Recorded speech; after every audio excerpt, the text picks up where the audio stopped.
Día histórico para los astilleros ferrolanos. Después de 5 años de trabajo, esta mañana hacían entrega a la Armada del mayor buque de la flota militar española en un acto que ha estado presidido por el rey. Por cierto, que el barco es el primero que lleva el nombre del monarca, Juan Carlos I. ¿Qué tal? Muy buenas tardes. V Televisión ha estado en ese acto de entrega. Se trata de un buque de guerra que impresiona tanto por sus dimensiones como por las funciones que puede desempeñar y que pronto partirá hacia la base de Rota, en Cádiz. Enseguida les ampliamos esta noticia. Antes repasamos titulares de la mañana. La Xunta recorta 620 millones del plan MOVE, el que determina las acciones en materia de infraestructuras. El consellero de Medio Ambiente, Territorio e Infraestructuras culpa de ese tijeretazo a las alegrías del Gobierno central. Anuncia además que licitará de nuevo la autovía de la Costa da Morte. Zarpazo al futuro de las centrales térmicas de Cerceda y Asponte. Su continuidad pende de un hilo tras aprobar ayer Bruselas el decreto del Gobierno central que prima el carbón nacional, justamente el que no se usa en las térmicas gallegas. La Xunta recurrirá a la vía jurídica para tratar de evitar la aplicación de la normativa. El subcampeón de la Vuelta a España, el gallego Ezequiel Mosquera, podría haberse dopado en la última edición de la Vuelta a España, en la que acabó segundo. La cadena SER lo ha anunciado esta mañana, aunque por el momento Álvaro Pino, el director de su equipo, el Xacobeo Galicia, no ha recibido ninguna notificación. Esta madrugada se ha confirmado también que Alberto Contador, ganador de la última edición del Tour de Francia, dio positivo por clenbuterol en un análisis durante la ronda gala. El madrileño dice que un filete de ternera que comió es el causante.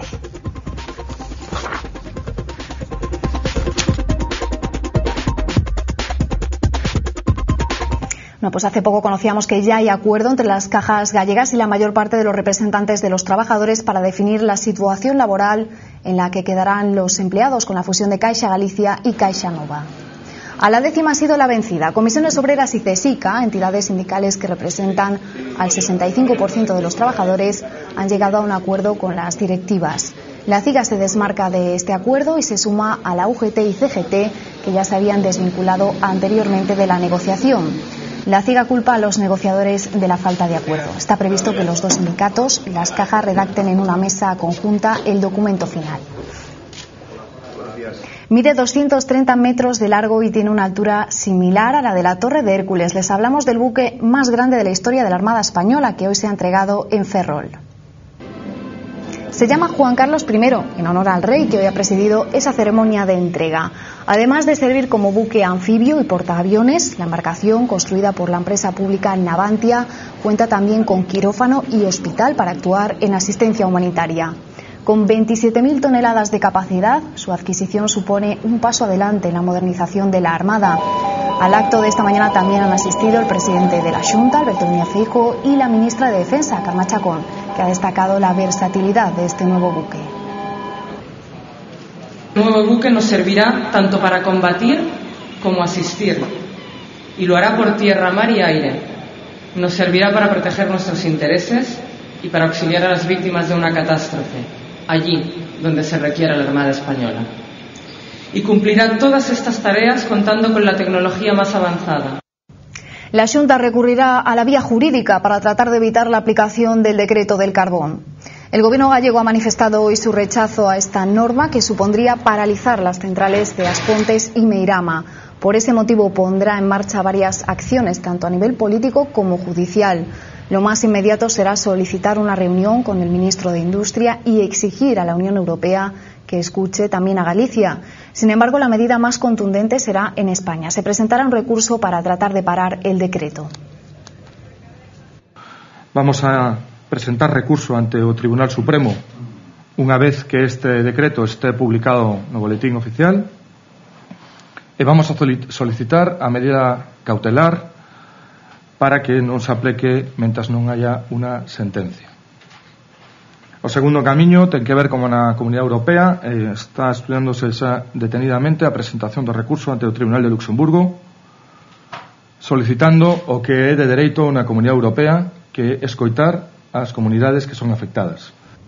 Los recortes presupuestarios afectarán finalmente a las infraestructuras programadas por la Xunta.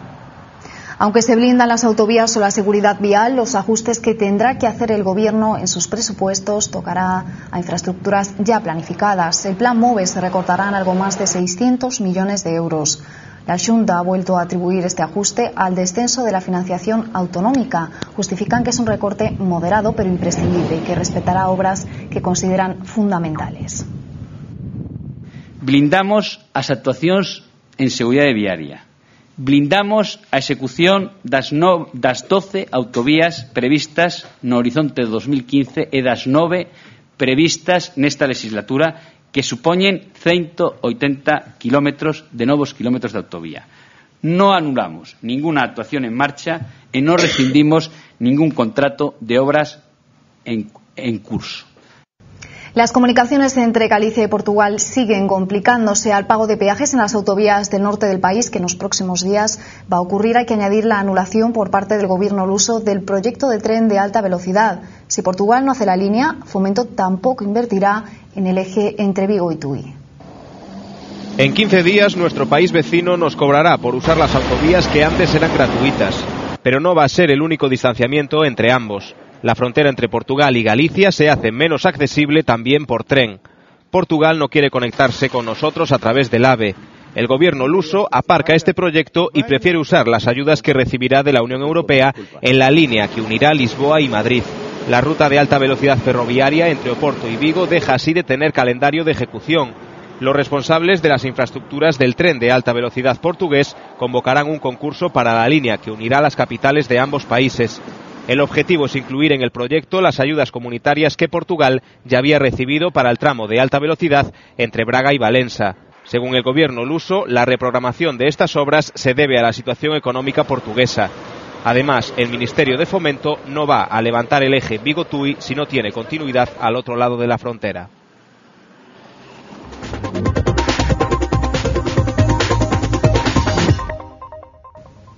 Un día después de la huelga general, sindicatos y gobierno se han visto las caras. Esta mañana el secretario general de UGT, Cándido Méndez, y la vicepresidenta de la Vega coincidían en una entrevista radiofónica. En ella han mantenido sus discrepancias sobre la reforma laboral que provocó el paro, aunque sin entrar en valoraciones sobre su éxito o fracaso. Méndez recoge la mano tendida del gobierno y se ha mostrado abierto al diálogo para afrontar la siguiente reforma, la de las pensiones, aunque defiende que extender la edad de jubilación no es el camino a seguir. Está todo interrelacionado. Por ejemplo, el futuro de las pensiones en nuestro país, si se mantienen estos niveles de precariedad, que son los que consagra la reforma laboral, y se facilita más el despido, eso va a hacer más difícil la supervivencia de nuestro sistema público de pensiones, ¿no? Hay un rechazo general, absolutamente general, al desplazamiento obligatorio de la edad de jubilación a 67 años. La inmensa mayoría de los grupos políticos están en contra. Hemos llevado la propuesta al Pacto de Toledo, creemos que ese es un ámbito muy importante. El Pacto de Toledo está trabajando y desde luego vamos a escuchar lo que allí se diga. Queremos garantizar y seguir mejorando nuestro sistema de pensiones. En este día después seguimos pulsando las reacciones políticas a la huelga general. Desde el Partido Popular califican el 29S de fracaso del Ejecutivo y piden de nuevo la convocatoria de elecciones anticipadas. Desde Izquierda Unida se unen a la postura de los sindicatos. La huelga ha sido un éxito y Zapatero debe rectificar. Y hablar de una estrategia que lo fía todo al acuerdo con los sindicatos, pues de la misma manera tiene bastante poco sentido después de la huelga general que vivimos ayer. Un fracaso de los sindicatos, un fracaso del gobierno, y esos dos fracasos al final lo acaban pagando el conjunto de los españoles. Ya saben ustedes que yo creo que España necesita un cambio político, que hay mucha gente que piensa lo mismo, que a esta legislatura que estamos viviendo le sobra un año.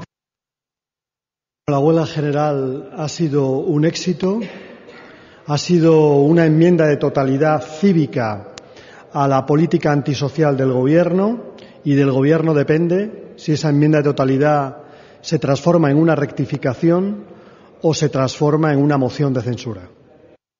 Los presupuestos generales del Estado han comenzado su tramitación parlamentaria. Esta mañana la vicepresidenta económica, Elena Salgado, hacía entrega del proyecto en el Congreso de los Diputados. El documento fue recibido en formato USB por el presidente de la Cámara, por José Bono.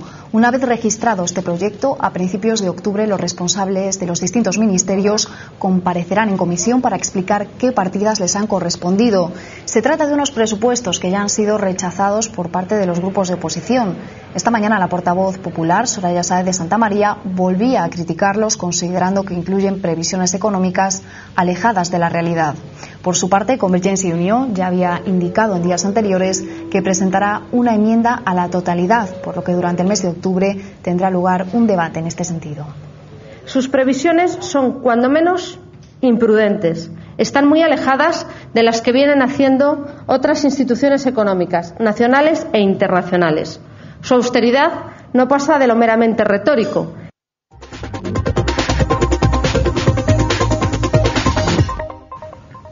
En el exterior, el primer ministro italiano Silvio Berlusconi ha superado la moción de confianza ante la Cámara de los Diputados. Berlusconi consiguió un buen respaldo después de que el grupo de diputados que han seguido a Gianfranco Fini tras su expulsión del Pueblo de la Libertad hayan optado por respaldar al actual gobierno. El primer ministro se enfrenta hoy al mismo proceso, pero en el Senado. Y en Portugal el gobierno luso ha aprobado un nuevo plan de austeridad para reducir el déficit público. Entre las medidas está el incremento del IVA, la rebaja del 10% del salario de los funcionarios, congelación de pensiones y recortes en el gasto estatal. Estas medidas duras y exigentes, según el primer ministro luso, servirán para cumplir con los objetivos económicos del país.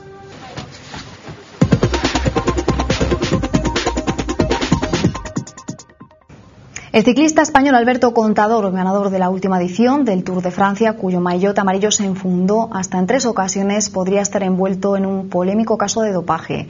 Las autoridades deportivas ya lo han suspendido temporalmente. El ciclista madrileño ha dado positivo en un control antidoping llevado a cabo el pasado 21 de julio en el transcurso del Tour de Francia, en el que se le detectó la sustancia conocida como clenbuterol. El test se llevó a cabo en la jornada de descanso de la Ronda Gala, un día antes de la etapa en la que se subía al Tourmalet. Alberto Contador ha defendido hace pocos minutos su inocencia en una rueda de prensa. Señala que todo se debe a una contaminación alimentaria. El dopaje sacude hoy con fuerza al mundo del ciclismo. Esta mañana la cadena SER ha anunciado otros 2 positivos que se van a dar a conocer en las próximas horas y que afectan al ciclismo gallego. Según información de la cadena de radio, hay 2 corredores del Xacobeo que han dado positivos. Son el subcampeón de la Vuelta, Ezequiel Mosquera, y otro ciclista del equipo gallego cuya identidad aún no ha sido revelada. Mosquera dio positivo en un control antidopaje de la última Vuelta. El director deportivo del Xacobeo Galicia, Álvaro Pino, asegura que hasta el momento no ha recibido ninguna notificación oficial sobre el posible dopaje. Y hablamos ya de fútbol. Barça, Rubin Kazán se encontraron ayer en la Liga de Campeones. Los de Guardiola no pudieron alzarse con la victoria y se tuvieron que conformar con el empate a 1. El técnico blaugrana se mostró una vez más satisfecho con la actuación de su equipo. Nunca es fácil, no importa dónde juegues, y aquí en Champions League, en Liga, cuando un equipo juega también defensivamente, nunca es fácil atacarle. Lo hemos hecho mejor que el año pasado, hemos hecho suficiente juego para generar suficientes ocasiones como para ganar. Demostración de que Europa es muy exigente, de que el grupo es muy fuerte, y que hasta el final nos va a costar clasificarnos como fue el año pasado. Pero muy contento de la actuación del equipo. No tengo absolutamente nada a reprocharles, al contrario. ¿Se imaginan vivir en otro planeta, uno parecido a la Tierra, pero en el que los años durasen solo 37 días? No les estamos presentando la última película de Hollywood, aunque lo parezca, sino que astrónomos estadounidenses han descubierto un nuevo planeta, el primero potencialmente habitable fuera del sistema solar. Es cierto que tardaríamos 20 años viajando a la velocidad de la luz para llegar, pero una vez allí, las condiciones de vida serían muy similares a las que alberga la Tierra. Gliese 581, que así se le ha llamado al nuevo descubrimiento de la galaxia, es 3 veces más grande que nuestro planeta, aunque no todos serían ventajas. En una de sus caras sería siempre de noche y en la otra sería imposible dormir bajo la atenta mirada de la luz del sol.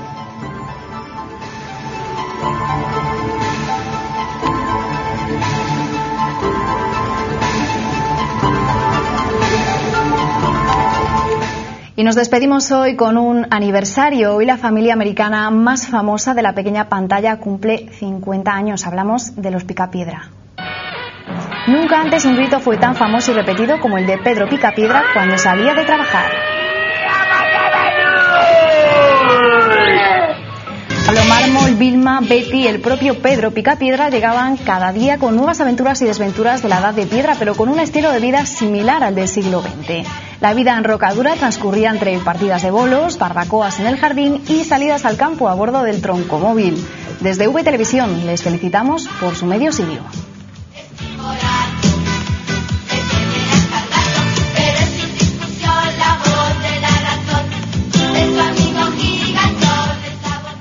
En menos de una hora, a las 3 en punto, volvemos con más noticias aquí en Galicia 9 Televisión.